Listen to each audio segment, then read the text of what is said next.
Bismillahirrahmanirrahim. Assalamualaikum warahmatullahi wabarakatuh. Waalaikumsalam warahmatullahi wabarakatuh. Alhamdulillahi wa kafa, wassalatu wassalamu ala rasulillahi mustafa wa ala alihi wa ashabihi wa wafa wa ba'd. Alhamdulillah, segala puji bagi Allah. Hari ini kita masih dikasih nafas untuk menikmati jamuan Allah di bulan Ramadan yang mulia ini. Mari kita tingkatkan ketakwaan kita kepadanya, melakukan amal soleh semaksimal mungkin dan memperbanyak taubat kepada Allah Subhanahu wa taala. Mengawali kultum pada malam ini, saya akan bercerita sebuah kisah dari salah seorang sahabat Rasulullah SAW. Beliau bernama Amr bin Jamuh, salah seorang sahabat Nabi Muhammad SAW yang memiliki kekurangan fisik. Beliau kakinya pincang. Sesaat sebelum pecahnya perang Uhud, Amr bin Jamuh berdoa kepada Allah, "Ya Allah, jangan kembalikan aku kepada keluargaku dan berikanlah aku kesyahidan."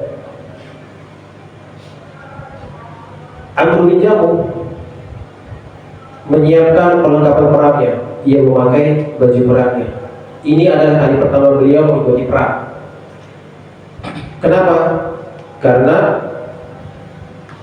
Allah berfirman dalam surah Al-Fat bahwasanya orang-orang yang buta, yang pincang dan yang sakit tidak ada dosa bagi mereka untuk tidak ikut dalam perang. Dengan tekadnya yang bulat, beliau bermaksud untuk mengikuti perang Uhud bersama dengan para sahabat Rasulullah SAW. Setelah semuanya siap, perlengkapan sudah dibawa, lalu beliau bertemu dengan Rasulullah dan meminta izin untuk diizinkan untuk berperang. Pertama Rasulullah menolak, tetapi karena melihat tekadnya Amr bin Jamuh, tekadnya benar-benar bulat untuk berjihad, maka Rasulullah mengizinkan. Singkat cerita, perang Uhud terjadi. Lalu kemudian selesai perang Uhud tersebut, para kaum wanita sahabiah ingin pulang ke kota Madinah. Mereka adalah kaum wanita muslimin yang ikut membantu dalam perang Uhud tersebut. Mereka ingin pulang ke kota Madinah. Aisyah radhiyallahu anha, istri Nabi Muhammad SAW, beliau melihat Hindun membawa 3 jenazah di atas ontanya. Hindun ini adalah istri dari Amr bin Jamuh. 3 orang jenazah tersebut adalah Amr bin Jamuh, Khulad, anaknya Amr dan anaknya Hindun, kemudian Abdullah, beliau adalah saudara dari Hindun. Ketika bergerak ke kota Madinah, ada yang unik di sini. Unta yang membawa jenazah tersebut tidak mau bergerak ke kota Madinah, tapi balik arah menuju ke Bukit Uhud. Melihat kejadian ini, Aisyah dan Hindun melaporkan kepada Nabi Muhammad SAW. Lalu Nabi berkata kepada Hindun, "Apakah ada pesan dari Amr kepadamu?" Hindun menjawab, "Sebelum Amr berangkat perang, beliau berdoa kepada Allah agar ia tidak dikembalikan kepada keluarganya dan dilimpahkan kesyahidan." Oh, karena inilah wanita tersebut tidak mau balik ke kota Madinah. Allah tidak menginginkan jenazah ini untuk kembali ke kota Madinah. Rasulullah menyambung kembali, "Sesungguhnya ada orang-orang yang jika ia berdoa, maka doanya dijawab, makbul."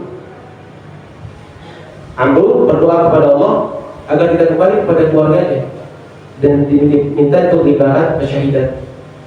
Lalu kemudian Rasulullah SAW meminta para sahabat untuk menguburkan atau memakamkan ketiga syuhada ini di Bukit Uhud. Lalu beliau berkata, suamimu Amr, anakmu Khulad dan saudaramu Abdurrahman, mereka kelak akan bertemu di surganya Allah Azza wa Jalla. Di sini kita bisa mengambil pelajaran bahwasanya doa itu adalah hal yang penting. penentu perolehan, tentunya atas izin Allah.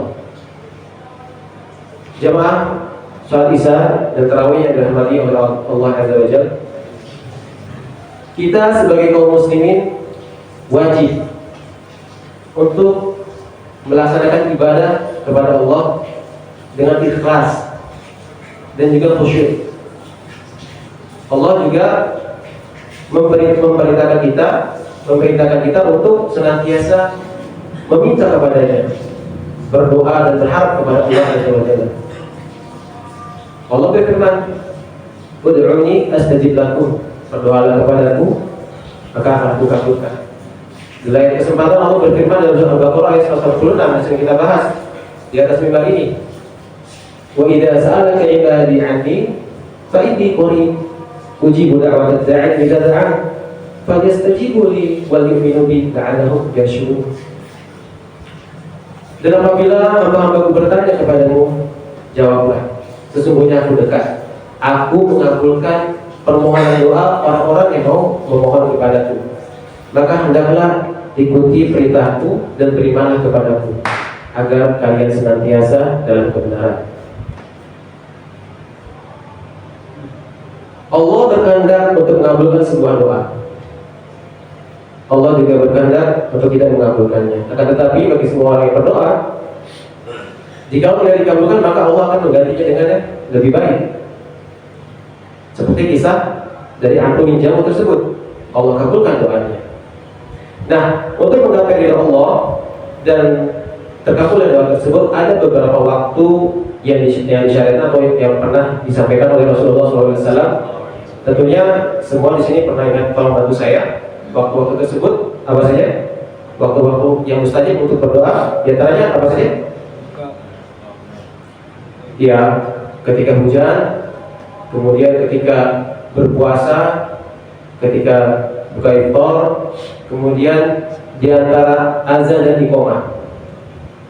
Di antara azan dan iqamah menunggu waktu sholat berjamaah. Dan ini adalah Rasulullah bersabda dalam hadis riwayat Ahmad dan Ibnu Hibban, di antara azan dan iqamah doa-doa tidak terkelak, maka berdoalah. Lalu kemudian di waktu sujud, baik itu sujud dalam sholat ataupun sujud sahwi, sujud tilawah, Rasulullah bersabda, keadaan yang paling dekat antara hamba dan Rabb-Nya adalah ketika ia bersujud, maka perbanyaklah doa. Lalu kemudian di antara waktu lainnya adalah seperti hari ini, di hari Jumat ada 12 waktu, dan di antara waktu tersebut ada waktu yang dimana kita berdoa adalah dijabah. Ulama berbeda pendapat. Pendapatnya pertama adalah di antara dua khutbah atau sesudah khutbah ketika khatib berdoa, lalu kemudian setelah pada asar sampai dengan waktu matahari terbenam. Lalu kemudian di sepertiga malam. Dari Jabir radhiyallahu anhu bahwasanya Rasulullah bersabda, di antara waktu malam ini ada saat di mana ketika seorang hamba meminta kepada Allah dan bertepatan dengan waktu tersebut, maka doanya meminta kebaikan dunia akhirat itu Allah ijabah. Masya Allah. Bulan Ramadan adalah bulan doa. Salah satu nama lain dari bulan Ramadan adalah syahrul du'a. Ramadan adalah bulan berdoa. Kenapa? Ya dari banyak hal.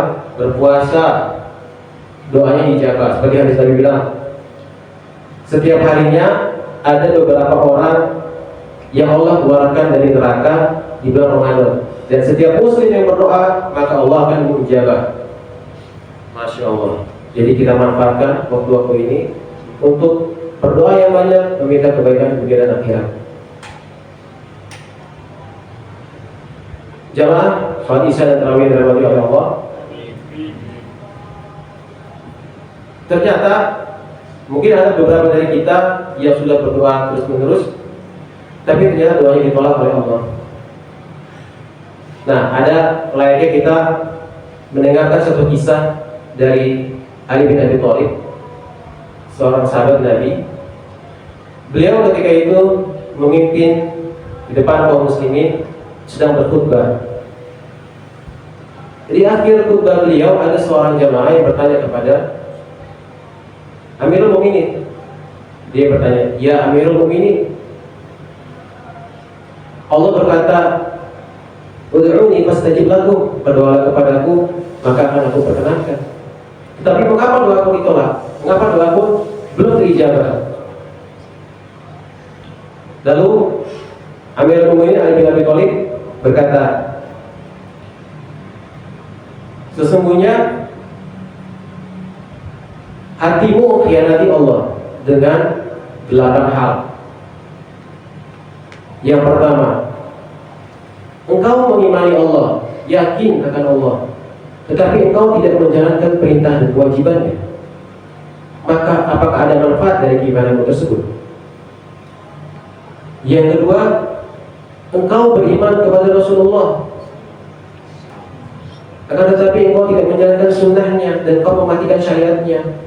Lantas apakah buah imanmu tersebut? Yang ketiga, engkau tahu Al-Quran diturunkan Allah, engkau membacanya, tapi engkau tidak mengamalkannya. Yang keempat, kamu berkata, "Sami'na wa ata'na," kami mendengar dan kami taat. Tetapi kita menentangnya. Yang kelima, engkau menginginkan surga, tetapi setiap yang kau lakukan adalah hal-hal yang menjauhkanmu dari surga. Lantas, sejauh mana keinginanmu untuk masuk surga tersebut? Yang keenam, engkau merasakan nikmat dari Allah setiap harinya, tetapi engkau tidak bersyukur. Yang ketujuh, Allah memerintahkanmu untuk menjauhi setan, memusuhinya. Janganlah engkau jadikan ia teman, jadikanlah ia sebenarnya musuhmu. Akan tetapi, ya, engkau memusuhinya, tetapi engkau juga berteman dengannya. Yang kedelapan, engkau menjadikan celaan seseorang yang memiliki kekurangan di depan matamu. Engkau mencela mereka, padahal yang lebih baik untuk dicela adalah dirimu sendiri. Dari sini kita bisa mengevaluasi diri kita. Mengapa doa-doa kita belum dijawab oleh Allah? Apakah masih ada beberapa hal yang disebutkan tadi oleh Ali bin Abi Thalib yang kita lakukan? Maka di bulan Ramadan ini, mari kita perbaiki ketakwaan kita kepada Allah. Kita beningkan hati kita perbaiki amalan soleh, kemudian kita tegakkan amar ma'ruf nahi munkar. Semoga Allah ijabah setiap doa-doa kita dan mengeluarkan kita dari Ramadan ini dalam keadaan takwa.